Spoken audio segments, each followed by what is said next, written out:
Hello everybody, Michaela here. And I'm Cameron. And welcome back to the final day of the Eye on the Edge programme. Mad to think it's the last day already, Cameron. Crazy, isn't it? It's absolutely after flying by, guys. But don't worry, we have some very exciting content for you today. So Cameron, what's going on next? So up first, we've got an amazing panel discussion about activism during the pandemic, chaired by Owen Hanley from Galway Community Pride, looking at how protest has changed over the last year or so, and how it can still be a useful tool during the pandemic. And what's up after that, Michaela? And then, guys, we have a lovely panel discussion all about art during the pandemic, and it's hosted by the lovely Sophia Hadif. And it's going to be talking with some artists and content creators about how their creativity has been sparked during the global pandemic. So that's going to be a good one for sure. Absolutely. And after that, at 4 p.m, folks, we've got Sustainable Fashion with the Useless Project and Spice Vintage, looking at how we can make sustainable fashion accessible to all.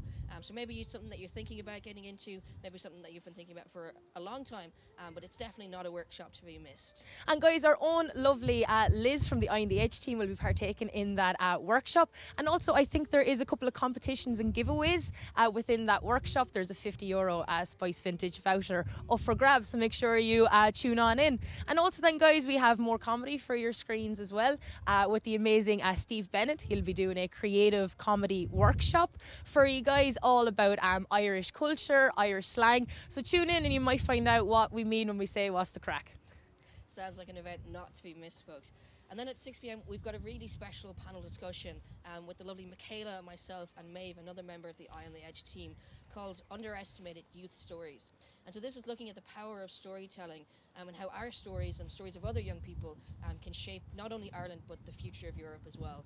So yeah, guys, make sure you do tune on into that, because it's going to be a nice concluding end to the Eye on the Edge festival, and just a little bit on how or why, as to why we got involved in youth activism, and especially on the Eye on the Edge. So after that then, guys, we will have some music for your screens as well, and we go on to some, of course, brilliant artistic performances as well.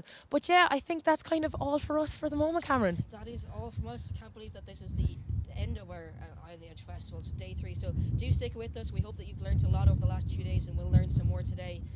But for now, over to Owen Hanley for activism in a pandemic. Thanks, guys. Catch you in a bit.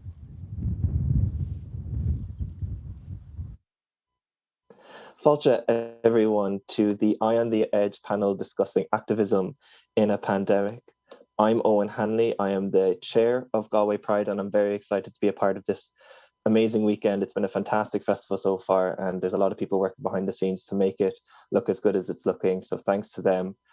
We have an amazing panel here today, and I'm delighted to be a part of it. I'm going to do the introductions on behalf of our panelists, because my experience is when dealing with people who are often involved in activism is they underplay their own background. So I just want to make sure that they get the full props that they deserve. So firstly, we have Jamie McElwain, who is an activist involved with the Fridays for Future movement. Jamie has been an activist since the age of 10, and his main focus has been on the climate justice and sustainability movements. He helped co-found the Friday for Future branch in Monaghan, as well as working with other organisations like the Irish Secondary School Students' Union, Scouting Ireland, and Corlan and Og, among others. And he is currently involved in leading multiple teams and planning an Irish climate assembly. Then we are also joined by Sandrine Dahero, who is a PhD researcher in the University of Limerick. Sandrine's research centres on third-generation African writers, such as Afrofuturists, who have emerged during the era of late liberalism and who have introduced multiple and nuanced perspectives for reflecting on African lives and aspirations. She recently co-produced a documentary entitled Unsilencing Black Voices, which details personal stories and accounts by members of the Black community in Ireland. Sandrine's work now highlights the lived experience of the Black and Irish community with a recent publication of her essay, Irishness Does Not Mean Whiteness. We are also joined by Mamamba Ogoro, who is a social psychologist and the First Sanctuary PhD fellow in the University of Limerick as well. Limerick is well represented here. And her research focuses on how society establishes in-groups and out-groups through cultural identity, race, and ethnicity, particularly in Irish discourse. Mamoba's work highlights the media and social representations of multicultural people in Ireland, and as the founder of Gorm Media, an online digital platform that curates common ground, Mambo aims to unify different cultural communities through curiosity, conversations that matter, and creative pursuits. And Julia Koniowska has been an advocate for women's rights in Poland since 2016. She is particularly passionate about sexual and reproductive health and rights, gender-based violence, and the Istanbul Convention. Julia is currently an advocate for gender equality at Young Feminist Europe, an online-based platform amplifying young feminist voices built on intersectional values and aiming to create transformative systemic change. So we have an amazing panel here, and I'm delighted to be a part of it. And so just moving backwards in that order, I want to ask my panelists both, when did you first get involved with activism? What movement or what moment was it for you? And also, what has been your experience in the past year when it comes to activism? So Julia, if I could start that question with you. Sure. Hello, everyone. I think for me, the first moment was back in 2016. This was when the government at the time tried to introduce the abortion ban for the first time. And I remember I was actually abroad. I was doing my Erasmus exchange. So I felt a bit hopeless that I wasn't in the country and I couldn't really participate. And this was sort of the big push for me that made me realize that once I'm back in the country, I really have to use my rights as a citizen to aim to be able to show my anger and somehow make a change and do something, somehow be active against this. So back at the time when I came back to Poland in 2017, this was a time when there were a lot of pro-European rallies. We had a lot of protests trying to support independent courts and the constitution. And then only afterwards, the Polish women's strike was growing in numbers. So because of that, my activism started to focus a lot on women's rights and also a lot on LGBTIQ rights, because this is a big issue in Poland nowadays. And all of this made me join Young Feminist Europe, because the way Young Feminist Europe works is that it's a movement building organization. It operates across borders. So it really sort of builds this international sense of solidarity. So it's really great when it comes to activism, because you don't just focus on one place, but you're able to sort of focus on the bigger picture and fight for gender equality in several places at once and sort of feel united in this one cause. When it comes to the current pandemic, there's definitely been some changes. For Young Feminist Europe, I would say not that many, because we're actually operating in an online environment. Young Feminist has always been an online organization. So even before COVID-19 hit, we were used to hosting meetings online. We were organizing events online. For example, we had a really great campaign for 16 days of activism against gender-based violence last year. And it was really great because it was all online, but we managed to connect to other activists in Poland. We had some interventions by members of the European Parliament. So we really managed to still somehow connect everyone, despite the fact that we were all locked in and we couldn't really travel anywhere. So it's definitely been a challenge. There were a lot of events that had to be postponed because of the pandemic. For example, the Generation Equality Forum, organized by UN Women, it's a big event that Young Feminist Europe participates in, and this was postponed because of the pandemic. And it did happen this year, but it was still online. So this caused some new problems because we're seeing that there's a growing digital divide. So it was really interesting to see that we can still have these activist events online, but at the same time, it's really important to foster inclusive online spaces. So, for example, one good practice from this was that UN Women offered to share laptops to make sure that people could still connect. And this was especially important, for example, for rural women, or, you know, in general, women living more in poverty who may not have access to technology. So it's definitely made us all be much more creative. But I think that also COVID-19 has showed us several new forms of being active, and it's just making everyone more creative. So I think there's definitely some positives to it as well. We love an optimistic outlook. Thanks for that, Julia. Mamumbo, when did you first start getting involved in activism, and how has your past year been? So I think for me, getting involved in activism was, it wasn't like smack down, like I'm an activist now. It was just a very slow sort of process. So as you mentioned, my background is in psychology, particularly social psychology, where we study the behavior of people in groups. So with that, during my undergrad and my master's, I got really involved in the university and in our community in terms of working in psychosocial spaces that help people, new migrants in Ireland, integrate into the Irish culture. So with that, I was just working as a volunteer and doing the things like that. And I got to learn about a lot of the inequalities and injustices that are happening within the Irish sphere. I knew about things like direct provision, but I didn't know the in detail elements of it. So I got to kind of learn about that as well.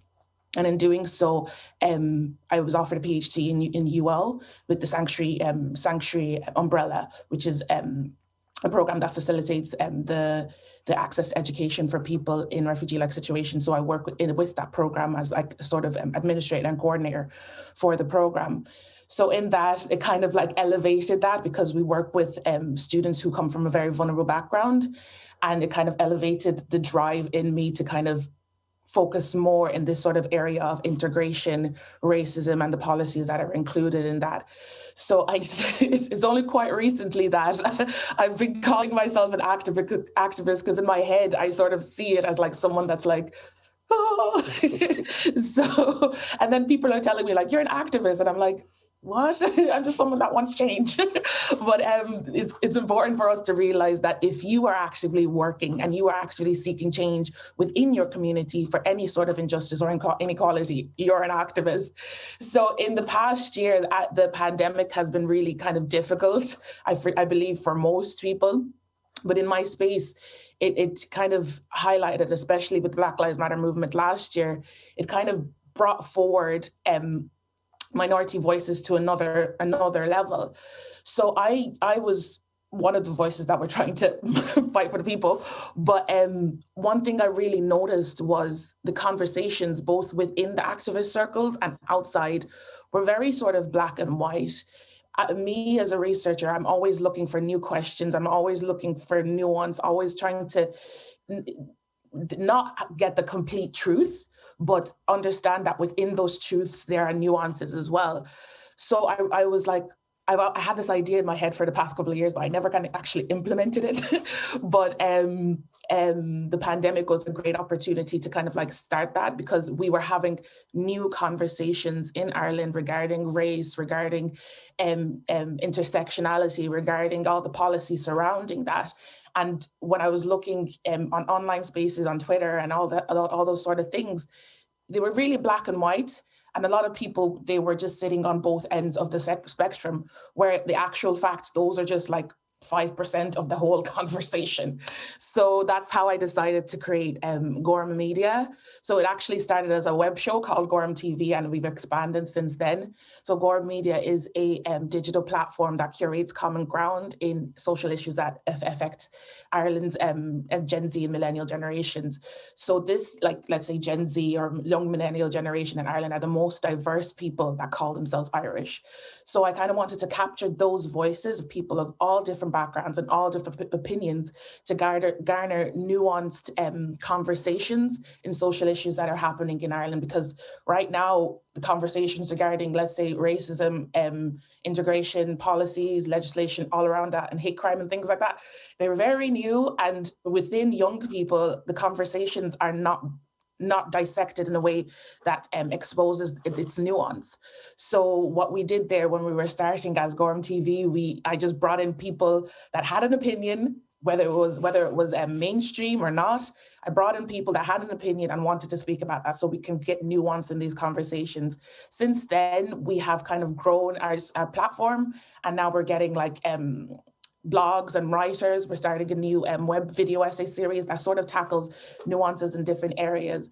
So my whole premise and the whole objective and mission of this is to sort of unify our community. Social psychologically speaking, the way to move forward as a society and reconcile as different diverse communities is to have positive intergroup contact.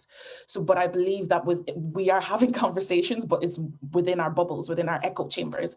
So I believe that breaking those echo chambers and having healthy intercultural, interdisciplinary dialogue is what we can use in order to unify ourselves in the future. And I'm going to say this again, Sandrine already knows this, but it's my saying, it's my catchphrase of life. I'm on a personal mission to unify the world, and it really starts with our community. And I think any one of us here, anyone that's watching, you can do that. You can do that as well by breaking those echo chambers and having conversations that really matter within people, within your friend group and outside that as well. So yeah, that's my journey. A fantastic journey, and I love how it ends with great ambition but starts very humbly. And I think particularly for the young people watching this today, I think we kind of sometimes focus on the end point of an activist, this person who knows it all and it has been through it all, has been through all the protests and knows it their way around it. But I think a lot of people maybe watching this will still be learning, and that's perfectly fine. And every day's a school day. We're always learning, and I think while you keep that open mind, everyone should bring that approach. Sandrine, I know you are also involved with Gore Media, so I think social media is going to be a trend of what's been happening for the past year. But I'd also love to hear about how you started on this journey. Yeah, no, I'm the same with my mobile. I don't know, being called an activist is always a very weird thing, because I just find like I'm such an opinionated person. Like my parents have hated that about me, where I always ask why. But I think like the first time I kind of, again, like I've always known of like social issues, like ever moving to Ireland, but I think I kind of started becoming more aware of it like when I was in college, like during my undergrad. Like when I was 20, I did my co-op, my teaching placement, and I was teaching refugees and migrants English, and like they were in direct provision. And again, I think that was like from that age I kind of knew what was happening, and I did my final year project on that. But again, like with mobile, I think I've always been very shy about that. I didn't know. I was like, it's only one person, like what am I ever going to do? So like again, I've always been like, okay, I'll just use academia as a way to kind of create change there and kind of diversify it and stuff like that. But definitely came to core like just last year, when again it was like the pandemic, so like everyone was stuck inside and Black Lives Matter happened. And I just think like obviously it wasn't the first time that happened, but I think being stuck inside and watching the video of George Floyd, like just literally, I don't know, like awakened this sense of me being like, just enough is enough. And I got involved then with Kathy Osakoya, which we co-founded, and Silencing Black Voices. And we did the documentary. And again, like that wasn't a form of, okay, let's be activists. It was literally like, I am so sick and tired of feeling helpless in that sense of like, I'm waiting for someone else to do this for me, to like give me a platform and give me a voice to do that. So like, why not just create it ourselves? And again, like even with that, like when we're talking to different schools, and we've kind of created a toolkit to start having this conversation about race and everything like that, I still felt like, okay, that's not enough. Like what way can we push it? And I think like when it came to the pandemic and with all the BLM protest, it kind of, as you stated, like with the pandemic, it makes you think about it in a different form. So like when I was home, like my dad is diabetic, so I couldn't go out to the protest. And again, there, I was left feeling really helpless because, like everyone was going to them, everyone was speaking out. And I just felt like so fake. Like I was like, okay, how am I posting about this? Yeah, I'm literally not doing anything. I'm not going out or anything like that. So I just found like new creative ways to be an activist online. And like for me, that was starting up all the Unsilencing blogs. So again, I found like writing as a form of activism, just because you're not loud screaming in the streets doesn't mean that what you're writing about can't impact anyone. So I thought that was the beauty of COVID, especially for people which were like close contact with like vulnerable people. It's just, again, just a way of that. And like as Mamoba said, just even having conversations within my own friend group.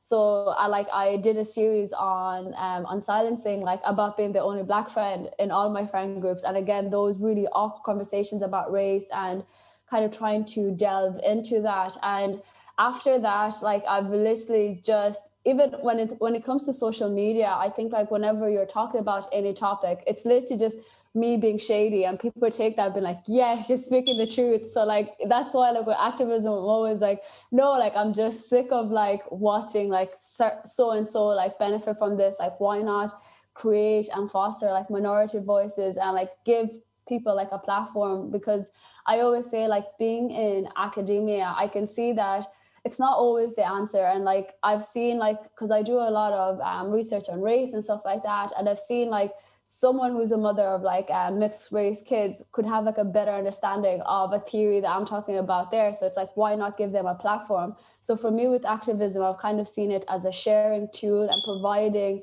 So like the way that I'm just a loud person, opinionated. So like, why not bring other people which are like the exact same, and like, again, just provide them with the tools, like whether or not it's writing, whether or not it's doing the video. And I think that's where like Gorb is fantastic for that, because it just curates that. Like every Saturday, we literally just record something for 40 minutes where we're all just like talking about everything, where you wouldn't have had a platform like that. And I think something like that, you wouldn't have thought about it.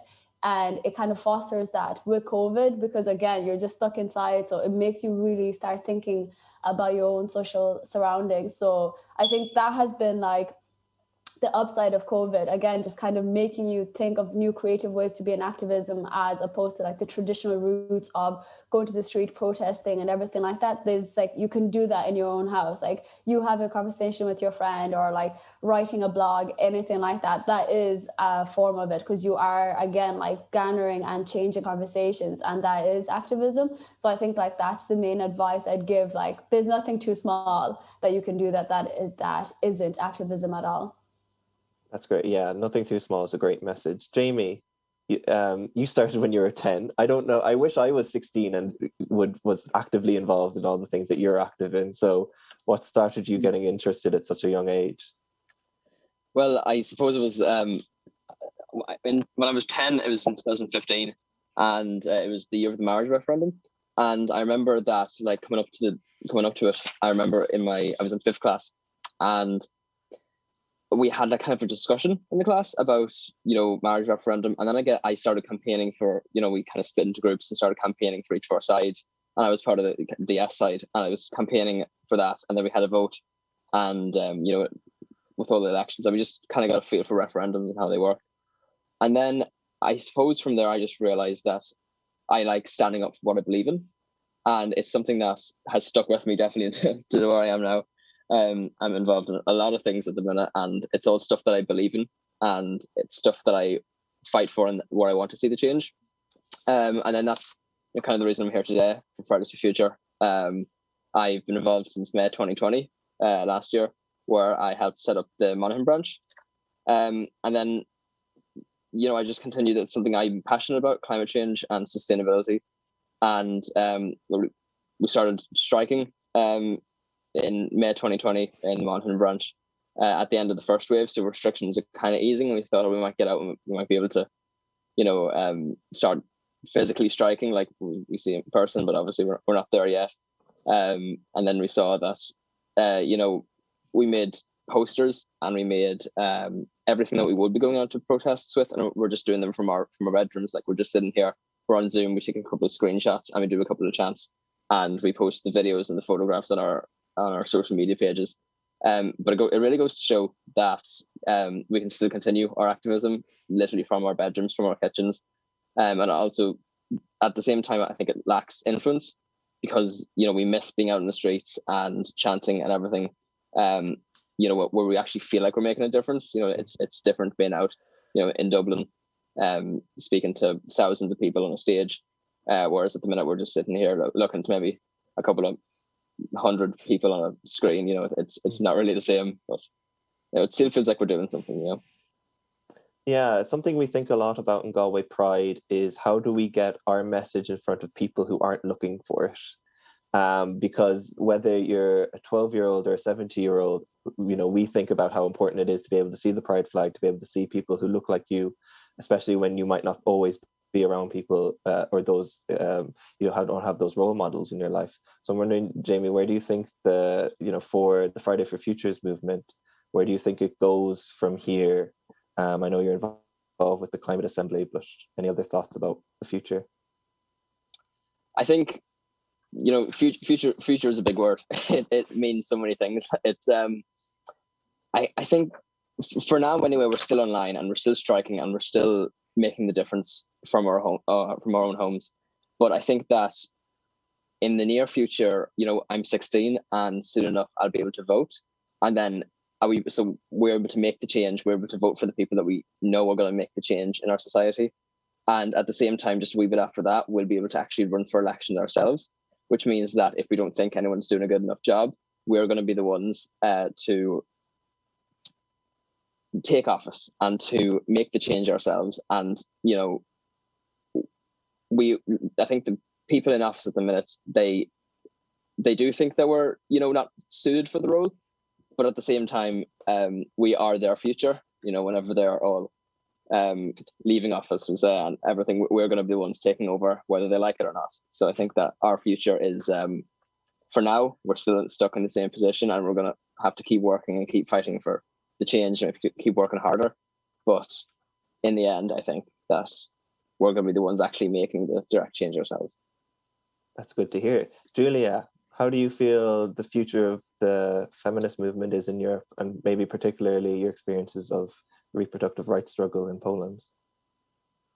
I think that one of the most important things that we're managing to achieve right now is that we're challenging a lot of the narratives, and we're sort of trying to shift it, For example, when it comes to the protests in Poland, I think due to the fact that we're now living in these times of great connectivity, everyone is online, we're in a multilateral world, so we have all these institutions. I think one of the best things about this is that everybody is aware of what's happening in Poland, and this can sort of be used as a bigger overarching topic to discuss, for example, the safety of women, or the fact that it should be a woman who has the right to decide about her own body. And this then again raises an even bigger discussion about how to implement the right policies. What can we bring out of the political discussions that are taking place in the European Parliament on the national level? So I'm quite optimistic. I think that even though the protests can seem quite exhausting, there are days when people feel very negative, like for not achieving anything. I think if you look at the bigger picture, there's a lot of change that's happening. I think what's also important is to sort of make a link. For example, it was during the pandemic, it was a lot of focus was on the Polish protests, but then recently you had the death of Sarah Everard in the UK. And this also started sparking narratives, for example, about a shift from victim blaming to more focusing on the prevention, on the abuser. And I think that it's really important to make the links because, for example, both of these cases show the problem of the police and the fact that women do not feel safe.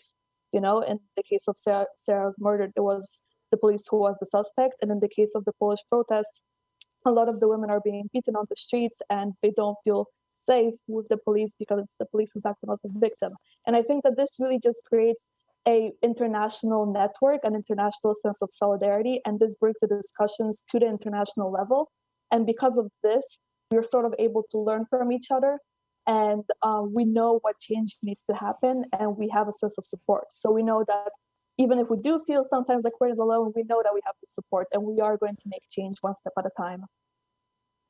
Lots of optimism, which is good. Sandrine, where do we had this huge movement in Ireland last summer with the Black Lives Matter. Where do you think it goes from here? I know we interrupted you reading Emma Dabry's new book, What White People Can Do Next, which you look like reading in the sun. I'm so sorry we interrupted you, but I don't know if you have thoughts on what the future holds. No, I think it's such an exciting time. I really think that, as I said, I've been in Ireland since I was 10 and I'm 25 now. And we've never talked about race ever. Even in my own household, again, it was just something that you just knew would happen and you just brushed it off. And again, it was just part of life. But now the conversations that are happening, even those that are controversial, it's still exciting because people are just learning the new terminologies, how racism works in Ireland. It's so completely different from America. So I'm excited about just those conversations. And I just think that it's just minority voices are really just getting out of that. I know with myself, I'm just getting out of that sense of feeling so helpless and being how do I talk about this to people which just don't want to listen? Because again, like a lot of the times, like when we do talks like this, it's people which are anti-racist, are active allies and everything like that, which are attending these. So like, how do you reach those other people? And again, it's, for me, it's just infiltrating as much space as I can. Like anywhere I will be there. And again, it's not even to like pester or annoy people, it's just to kind of just keep that conversation going. So like for me, as I say, like I'm just finding new ways of doing activism. So like whether or not it's through writing, whether or not it's literally through Instagram, Twitter, anything like that, it's just these conversations. And I think when it comes to race and Black Lives Matter in Ireland, it's so important to just understand how Black Lives Matter within the Irish context. It's not a black and white thing, and we have to include Asians, we have to include travelers. And I just think that the fact that there's so many different people in Ireland from different minority and ethnic backgrounds which do experience racism and are coming together to have these conversations, that's when, again, like we're making a change by like doing it all together and like creating platforms where you're giving people, as I say, like I just love talking. So I just like creating webinars and stuff like that to get other people who's like, especially like for next Thursday, I'm creating a webinar with the Women in Research Ireland. And again, it's because I'd seen when we're talking about Black Lives Matter, it's only Black people which are talking about it. Yet, as I say, like Asian and traveler women are completely left out, and travelers have been experiencing racism for forever. And again, it's not seen as racism because they're white. And for me, I'm always like, just look up the simple definition of racism. Like, it's not a black and white thing. So again, so for me, that's my way of being an activism, by creating that webinar and just getting people to come in and listen from different perspective of people which have experienced racism. So then you walk away and you're like, oh, okay, so that's not how racism works in Ireland. It actually works in so many different, multiple ways. Like, you know, like even with direct provision, people don't even know like that's a racist system. So things like that. So for me, it's, if I didn't have the PhD, I'd literally be doing webinars every single day. So that's the one thing that I'm so optimistic and so excited about with webinars. And just the more people are coming out and like, you know, I actually want to share my lived experiences. So again, that's like a form of activism as well. So I'm just excited about it. Like we're in a really exciting time where everyone is like, enough is enough, and I'm going to share my story to educate other people. And again, to just kind of move away from race and racism being seen as a taboo topic in Ireland. Momo, do you share that excitement for this conversation? Also, I'm just wondering, you know, with the way Black Lives Matter can impact, is, you know, with the unique context of Ireland, I think Irish people see themselves as like this anti-colonial country that's gone through this trauma as a nation. But does that mask some other conversations, particularly because, as Sandrina says, the state has, and the people have discriminated against travellers since the very foundation of the state. So maybe that's a bit of a false narrative, and how important this new generation of people, Irish people, Gen Zs, millennials, whatever you want to call them, is to this. So yeah, definitely. I think Ireland is in a transformative period. This is the first time we're having these sort of nuanced, open conversations regarding social issues, whether it may be climate change, whether it may be race, whether it may be feminism. We are at a point where we are deciding, I hope we are deciding, we are deciding what way we want to have those conversations, what way we want to implement the policies and legislation around that.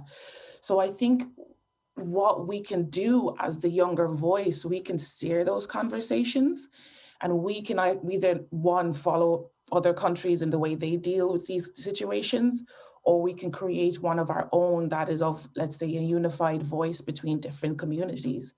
So I think we're really at a transformative period in Ireland.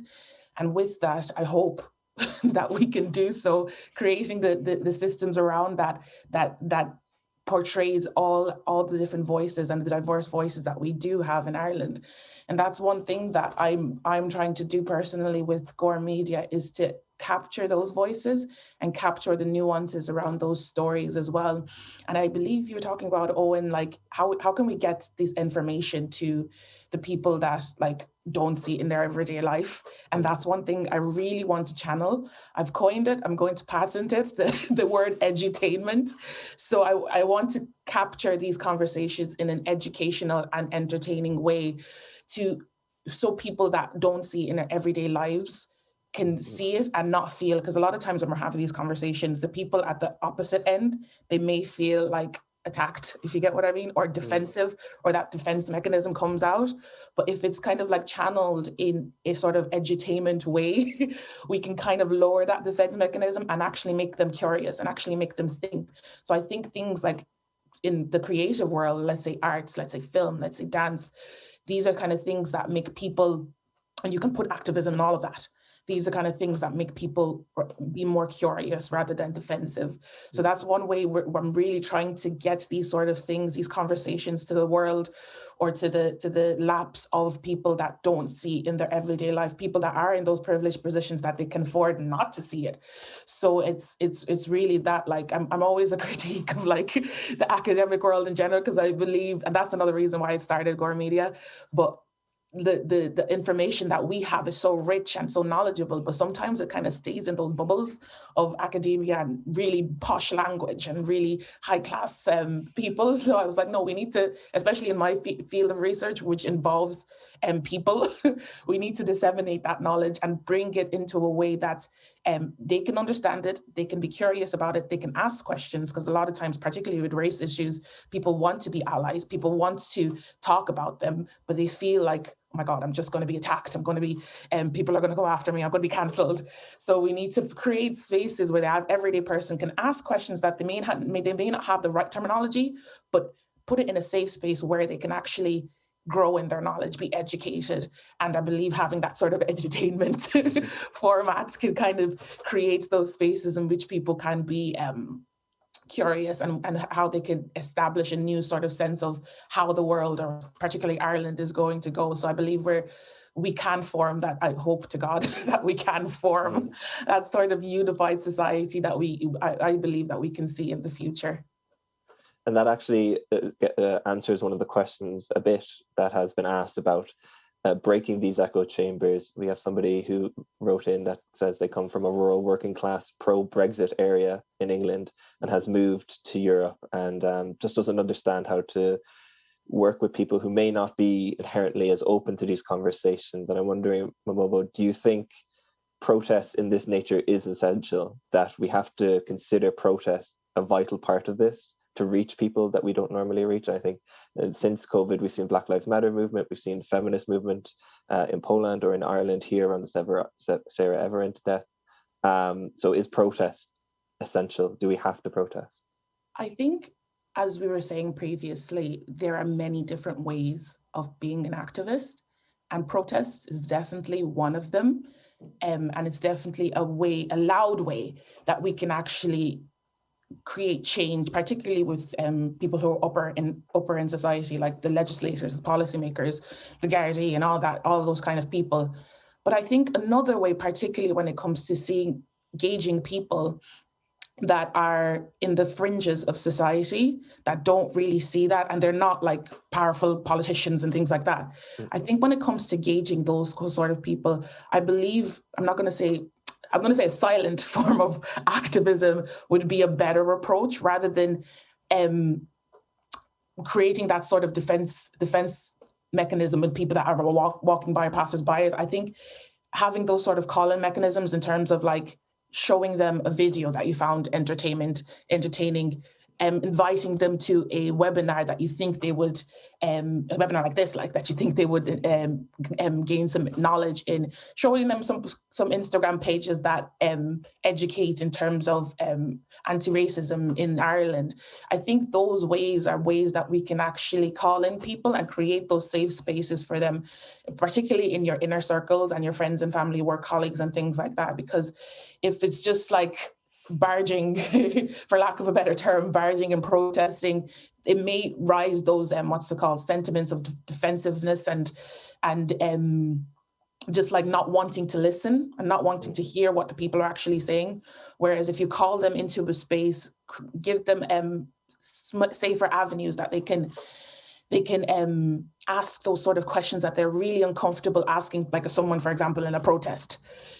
Have those spaces that they can actually learn, be really open, educate them, because if they say the wrong language, that's a perfect opportunity to educate them without them feeling attacked, let's say. But I think having those sort of spaces is crucial, and those spaces have been definitely made during the pandemic because we haven't been able to as much to go and protest. So those spaces have been definitely made in online spaces, in social media channels, and in other sort of contexts. So it's really important that we use both protests. I believe protests are really essential when calling out or when trying to like get the people in the uppers, like the legislators and things like that. I believe it's super important to have those protests there for the upper side of society. But whereas the people in your inner circle, the people, your friends or family, I believe other mechanisms like reading, videos, social media pages, writing, all of those things can have them be in a space where they can grow in those safe spaces and have places that they can actually learn. And that's really interesting. You know, we at Galway Pride very much consider Pride still a protest. And, you know, we constantly get people saying, well, why do you still need a protest? And I think it's really interesting you're making the distinction there between a call-out culture, which we very much have, I think, and then versus a call-in culture, when you pull someone aside and try to educate them or try to inform them in maybe a safer environment for them. Obviously, you can't, one is never going to be the answer in every situation. So it's finding that balance. Julia, you know, feminists in Poland have very much been on the streets this past year. Do you think that's been a vital part of the fight for reproductive rights? I think so. I think when it comes to Poland, protesting is especially important because we're in a situation where the government has a lot of power. They have a majority in the parliament, so the opposition isn't really capable of doing as much as they would like to. So I think for me personally, protesting is important because it shows public discontent. So, you know, even if the politicians and policymakers have full control, they have absolute power, at least they know that the people disapprove. And their actions are not just going unseen, they will be held accountable one day. So for me, this is really important. I also studied political science, so I always say that protesting is an essential component of a democracy. I think it's really important for exercising your fundamental rights. And I think that when we look at the bigger picture of activism, it's also very much linked to what Sandrine said. I think it's really important because it gives a platform to minority voices. And this is something that we're trying to do at Young Feminist Europe. We're trying to challenge this dominantly white history of feminism. We're trying to do a lot of anti-racism work. We're having a growing branch of ecofeminism. So that, for example, when you look at climate justice, you see that rural women are very much affected, but they are rarely given a platform where they can raise their issues. So I think that this is one of the reasons why activism is essential, because it gives you a chance to challenge narratives, to challenge systems of oppression, and sort of maybe make the change happen from the bottom up, you know? Yeah, that's great. I've just been alerted that we're about to run out of time, unfortunately, and I have a lot more questions that I would have loved to ask, but unfortunately it's been such an informative debate. We've ran out of time and discussion. We've ran out of time very quickly. So I want to thank Mumbo, Julia, Jamie, and Sandrine for your time. It's very much appreciated. And I want to thank everybody who sent in questions that we unfortunately didn't get the time to go to. But I think just one last question that was asked was, how do you find the organization that fits your activism? And I would just say, follow your heart. What do you care about? What is in your head that you want to speak out about? And I think that's what everybody here has done. They followed what they thought was an injustice, something that should be better for the people that come next. And they've paired with the others who agree with them to convince those who don't. So again, thank you so much. Thank you to the Eye on the Edge Festival for having us. I believe it's Art in a Pandemic panel discussion that's happening after us with a bunch of young artists, which looks really interesting, and another final day full of events. So thank you all so much, and Slán.